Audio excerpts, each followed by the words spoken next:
Привет, друзья! Сегодня короткое видео, потому что в России сейчас сентябрь, а это время, когда люди голосуют. Сегодня так называемый единый день голосования, 19 сентября, когда мы голосуем на выборах в Государственную Думу. И я специально приехала в Москву, хотя я живу не в Москве, чтобы проголосовать. Можно было проголосовать онлайн, но мы решили сделать это очно, то есть сами прийти на избирательный участок и проголосовать. Я не знаю точно, можно ли снимать видео на избирательном участке, на выборах. Сейчас я попробую это сделать. И еще расскажу вам коротко о такой политической ситуации в России, как я это вижу и как я это понимаю.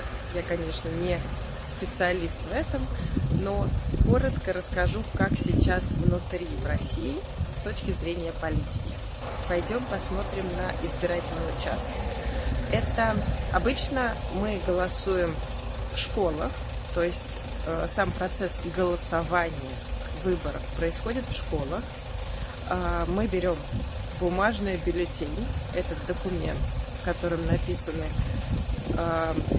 имена и фамилии кандидатов, называется бюллетень.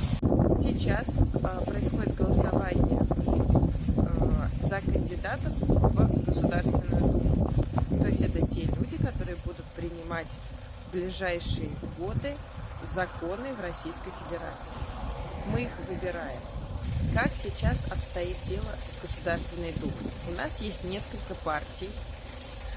Самая крупная партия называется «Единая Россия». Как вы понимаете, Дума – это от глагола «думать».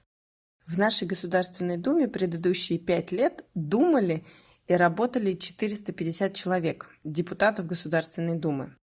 Из них 334 человека – это представители партии «Единая Россия». 43 места у КПРФ, Коммунистической партии, которая продолжает дело Коммунистической партии со времен Советского Союза. 40 мест у Либеральной партии ЛДПР и остальные места у небольших партий «Справедливая Россия», «Родина», «Гражданская платформа» и так далее. Сейчас я планирую проголосовать за Коммунистическую партию, которая может составить конкуренцию основной партии в Государственной Думе «Единой России». Это не потому, что я реально поддерживаю коммунизм, а потому что, когда принимают новый закон, важно, чтобы было разнообразие мнений, чтобы их было много, чтобы каждый новый закон обсуждали и были разные точки зрения. Подходим к нашему избирательному участку. Вот это школа. Так, внимание, проход в учреждение только в масках и перчатках. Наша реальность. Надеваем маску.